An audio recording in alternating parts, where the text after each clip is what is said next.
बिहार भाजपा के प्रदेश अध्यक्ष सम्राट चौधरी। जी हाँ, जब से बिहार भाजपा के प्रदेश अध्यक्ष सम्राट चौधरी अपने पद को ग्रहण किए हैं, तब से कई विवाद और कई सुर्खियों में भी बने हुए हैं। लगातार विपक्षी पर कटाक्ष करने वाले सम्राट चौधरी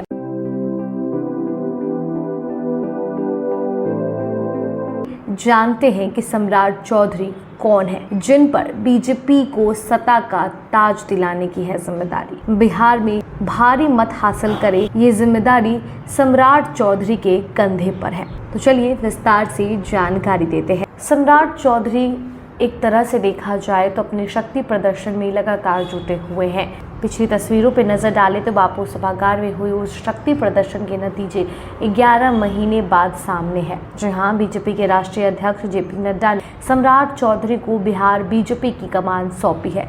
बीजेपी के राष्ट्रीय महासचिव और मुख्यालय प्रभारी अरुण सिंह की ओर से जारी पत्र में लिखा है, ये नियुक्त तत्काल प्रभाव से है। बिहार विधान परिषद में सम्राट चौधरी प्रतिपक्ष भी रहे।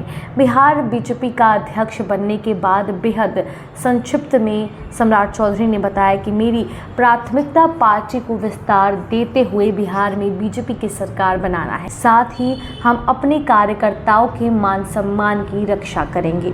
जातिगत समीकरण को लेकर बिहार में सभी हर एक पार्टी अपने अपने स्तर से कोशिश कर रही है। जातिगत समीकरण वो चाबी है जिसे पाने के लिए हर कोई तलाश में जुटा हुआ है। बता दें आपको, बीजेपी के पूर्व प्रदेश अध्यक्ष संजय जायसवाल का कार्यकाल सितंबर 2022 में ही पूरा हो गया था।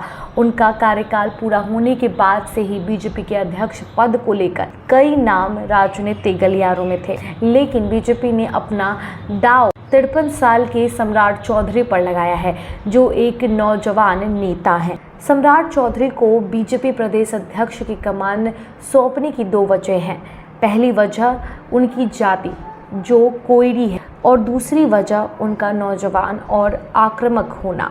बीजेपी अब चाहती है कि उनको सीएम के तौर पर तेजस्वी के खिलाफ प्रोजेक्ट किया जाए। उनकी उम्र और उनकी जाति दोनों उनके साथ है। बीजेपी के इस फैसले को जातीय नज़रिए से देखें तो ओबीसी वोट बैंक में यादवों के बाद सबसे ज़्यादा संख्या बल कुर्मी कोयरी का है। यादवों की आबादी तकरीबन 15% है तो कुर्मी कोयरी की 7% के करीब है। कुर्मी कोयरी में भी कोयरी की आबादी ज़्यादा है। ऐसे में आरजेडी के यादव वोट बैंक का मुकाबला अगर किसी पार्टी को करना है तो उनमें कुर्मी कोयरी वोट बैंक अहम भूमिका निभा सकता है। इसी वोट बैंक पर नज़र होने के चलते ही राज्यसभा सांसद और बिहार के पूर्व उप मुख्यमंत्री सुशील कुमार मोदी ने साल 2022 में अशोक जयंती पर आयोजित कार्यक्रम में कहा था, अगले साल ये कार्यक्रम गांधी मैदान में होना चाहिए जिसमें कुशवाहा समाज के 1 लाख से ज़्यादा लोग इकट्ठा हो। लव कुश कुर्मी कोयरी के लिए इस्तेमाल होने वाली राजनीतिक शब्दावली है।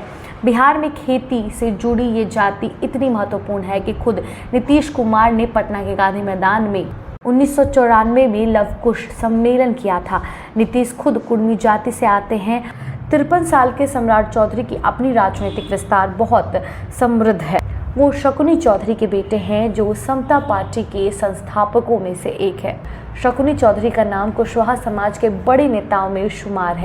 वो खुद भी विधायक और सांसद रहे हैं। तो आगे देखना होगा कि इस राजनीतिक विरासत में क्या कुछ नई भूमिका सम्राट चौधरी लेकर आते हैं, क्योंकि बीजेपी बहुत भरोसे के साथ सम्राट चौधरी को बिहार के प्रदेश अध्यक्ष का ताज सौंपी है। इस रिपोर्ट में इतना ही। धन्यवाद।